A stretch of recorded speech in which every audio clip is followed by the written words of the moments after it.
This is a fable about a festive table.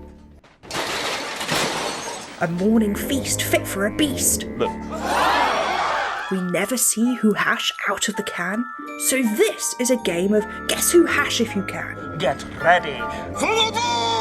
An imagined version to fill your kitchen with pride. Fit for Cindy Lou Humphreys in the Upper East Side.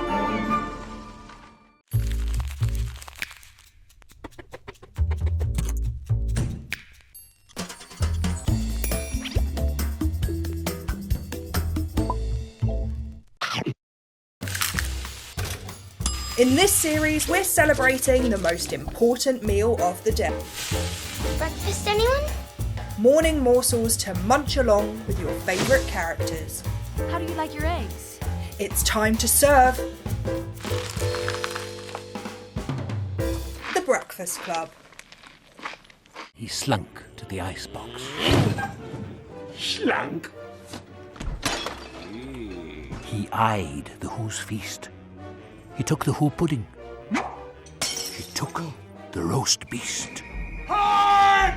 He cleaned out that icebox as quick as a flash. Why, that Grinch, he even took their last can of Who hash. Then he stuffed all the food up the chimney with glee. And now? Thinly slice an onion and 1 sweet pepper. I've got these little guys instead today. And pop those aside. Get a pan on a medium heat and drop in the onion. We're going to have it cooked today. After about 5 minutes, the onion should be nice and translucent.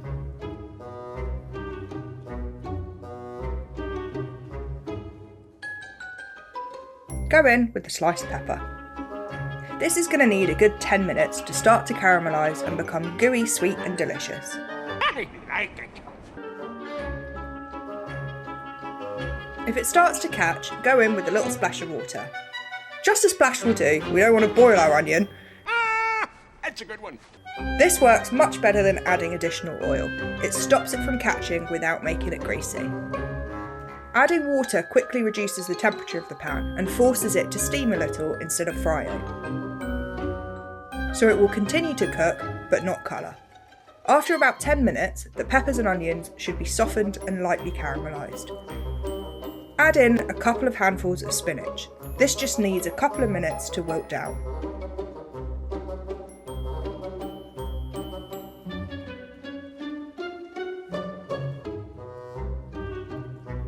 Once the spinach has wilted, get the veg off the heat and pop it onto a plate for later.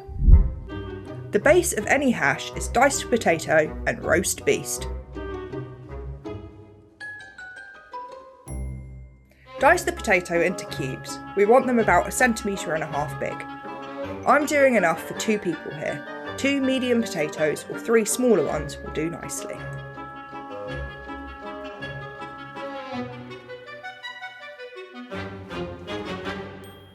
These go into a big bubbly pot of salted boiling water.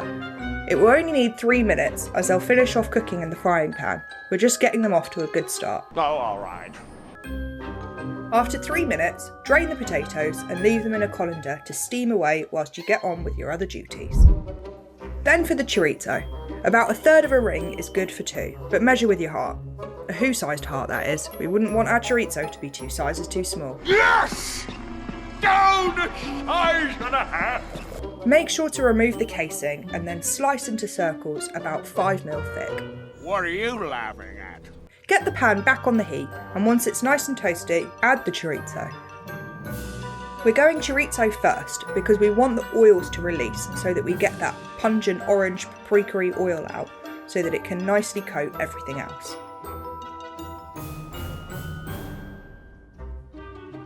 After a few minutes, the chorizo should have released all its lovely oil into the pan.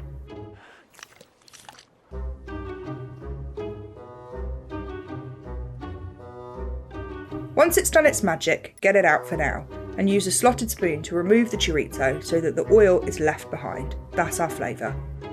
I need a little more oil in here, but depending on how fatty your chorizo is, you may not.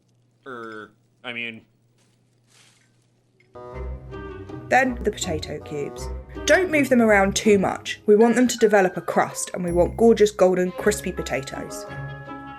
They're going to need about 5 to 7 minutes in total to finish cooking and become lovely and golden.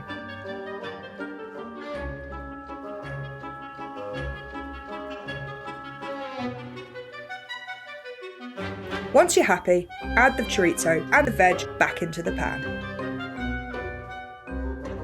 This just needs a minute or two to warm back up.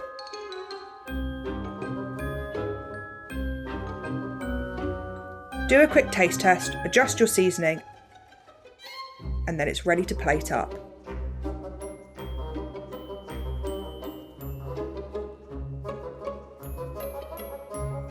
You can serve this topped with a simple fried egg, but to make it extra saucy and luxurious, a poachy and a drizzle of Hollandaise is the perfect finishing touch. If you want to indulge this Christmas, you can find the Hollandaise sauce recipe on our website, linked in the description box. And that's all folks, the perfect emergency recipe for when someone steals your last can of Who hash. Merry Christmas, one and all! You can find all our recipes and any equipment used in this video on our website, linked in the description box. Merry Christmas everyone, and don't forget, the first rule of Bite Club is, you talk about Bite Club.